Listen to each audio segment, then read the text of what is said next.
May gagawin ako, may gagawin. Sana mag-work ito kung ano-ano na ang ginagawa ko doon sa butas sa likod. Ano to siya guys, yung abo ng aking pag-barbecue dito. Tapos, meron ako ditong kape na matagal ko na itong hindi ginagamit. At ano siya guys, instant na decaf. So, itong si Charlie ko, Charlie. At alam niya lalabas ako. Ipakita ko sa inyo guys. Tinakpan ko na nga yung lugar na yun. Pero, nagbubutas na naman siya. So, last time nga, nakwento ko na nanghingi ako ng mga ground coffee sa Starbucks, yung mga pinaggamitan nila, tapos binuhos ko doon. Matagal din na hindi si Gopher nagkukot-kot doon. So, ito, maging busy ang aking kamay at sasama itong aking friend laging sasama guys, kaya yan, hirap na hirap ako nitong aking ginagawa dito. Halika na, nagdilig pala yung gardener dito at naging dahan-dahan, naging jungle na itong aking garden guys. Kailangan ko ng pagtuunan ng pansin. Inuna ko muna sa loob. At itong magandang tanim na ito, pinapatapos ko lang ang pagbulaklak nito kasi maganda siya. Pag naarawan siya, talagang namumukadkad siya. Ayan, jungle na. Tapos itong gardener namin, naglalagay ng mga flag. At pati dito nilalagyan nila kasi umaalsa yung lupa dahil nga doon sa gophers. Ayan guys, kailangan to ng serious pag-alaga, serious na pag-alaga. At kailangan ko rin maglagay dito ng lupa.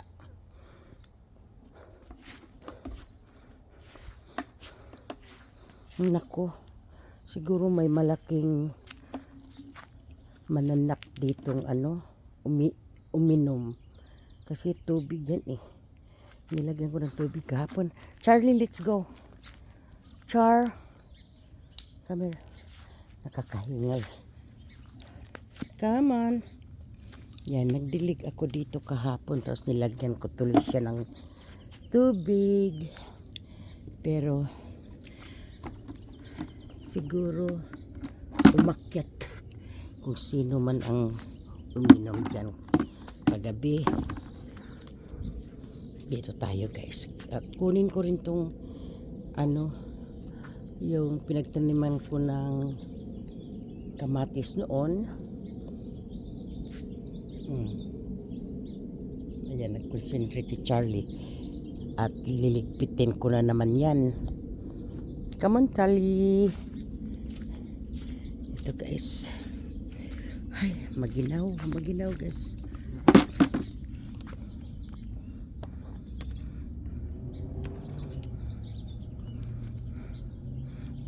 Nung isang araw nakita ko silang naglagay din ng flag dito.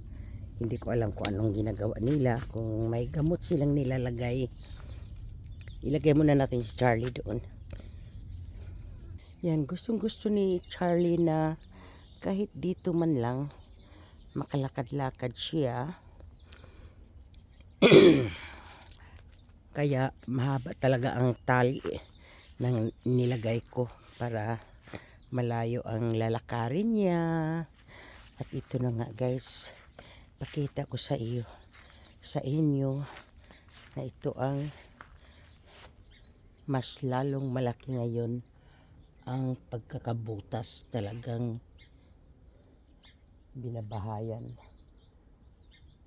Binabahayan talaga. Kaya ang gagawin ko, ibuhos ko to. Ibuhos ko tong ano na ito.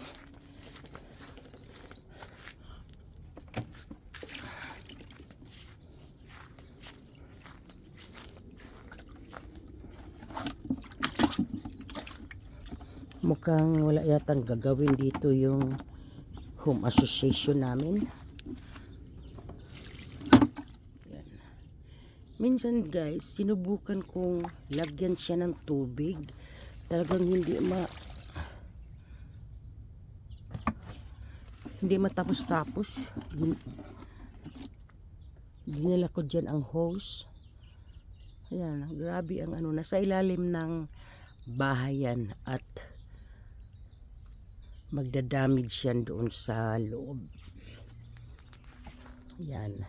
Kung pwede pa lang guys, lagyan ko ito dito ng mga patibong.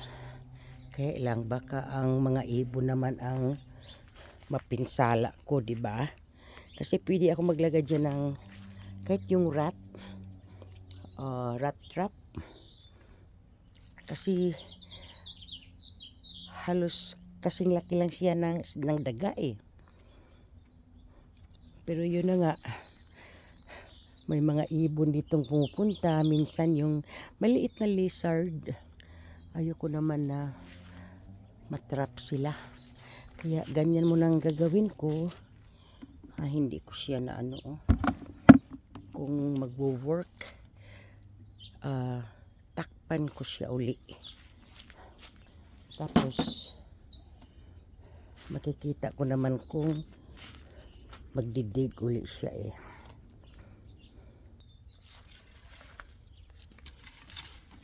Masyadong malalim ito guys kasi daing lupa eh. Next time semento ko na kaya ito. Buhusan ko siya ng semento.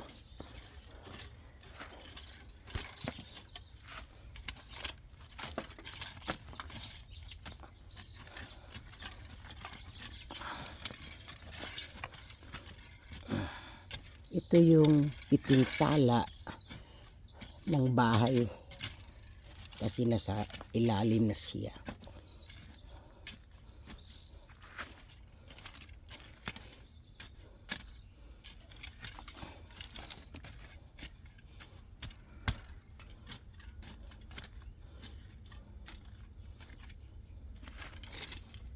Alam ko gagawa talaga ito ng paraan eh na makabalik dyan. Siguro may bahay na nga yan dyan. Kasi laging nandito siya naghuhukay. At nilagyan ko na nga ng mga pang blocks. Andito na naman siya. Yeah. Baka simento na talaga.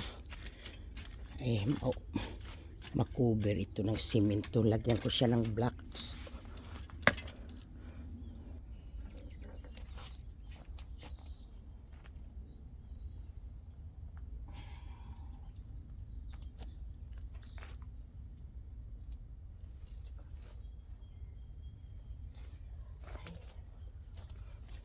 Ang bigat naman ito. Ang blocks na ito. Ayan. Ayan. Kung talaga mag-dig ulit ito siya dito, talagang may bahay na talaga sila dyan. Kaya, ayan. Sisirain ito ang ano na ito eh, sa aircon. Ayan. Saka ito hindi natatakot kasi ayan wala silang takot. Umaano siya eh, nagsasound siya pag natatamaan siguro. Solar daw yan. Ayan. Ayan na guys. Ay, humihingal ako.